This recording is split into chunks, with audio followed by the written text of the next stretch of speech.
কুরবানির গোশত 3 ভাগ নয়, কয় ভাগ করবেন সঠিক সমাধান জানুন। আমাদের সমাজে প্রচলিত একটা ভুল তত্ত্ব হচ্ছে কুরবানির গোশত 3 ভাগ করতে হয়।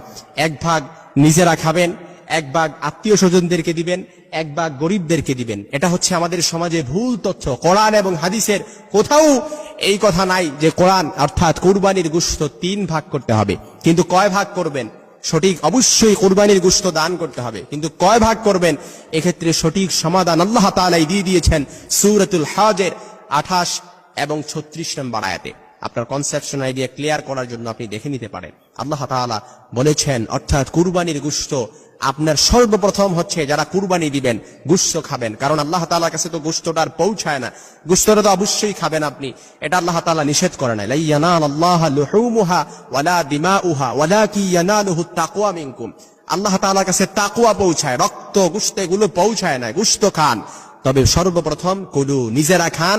তারপর কি করবেন বা ইসুন, যারা হঠাৎ সমস্যায় পতিত হয়ে গেছে, লাখ লাখ টাকার মালিক ছিল, অনেক সম্পদের মালিক ছিল, এখন দিন এনে দিনে খায়, অর্থাৎ টাকা পয়সা কিচ্ছু নাই, কুরবানি দেওয়ার সামর্থ্য নাই, এরকম হঠাৎ সমস্যায় পতিত হওয়া ব্যক্তি যদি থাকে, আপনি তাকে কুরবানির গোশত দান করেন, তাকে দেন কুরবানির গোশত নিজেরা খাওয়ার পর, তারপর তাকে দেন।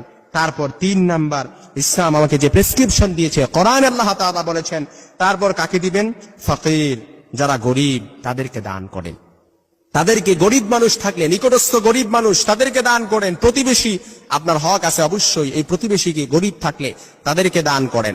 তারপর ইসলাম আমাকে যে প্রেসক্রিপশন দিয়েছে, কোরআনে আল্লাহ তাআলা বলেছেন মুতার, যারা চাইতে আসে তাদেরকে দান করেন। মুতারুন অর্থাৎ অনেক ফকির গরিব যাদেরকে আমরা চিনি না, অনেক দূর দূরান্ত থেকে চাইতে আসলে আপনি তাদেরকে দান করেন। তবে অবশ্যই চিহ্নিত কোনো ব্যক্তি যদি থাকে যে সে কুরবানির গোশত নিয়ে সে বাজারে কম দামে বিক্রি করে, কিংবা যে দামেই বিক্রি করুক না কেন, ওই ব্যক্তিকে কখনো কুরবানির গোশত দেয়া যাবে না, কারণ কুরবানির গোশত বিক্রি করা এটা হারাম।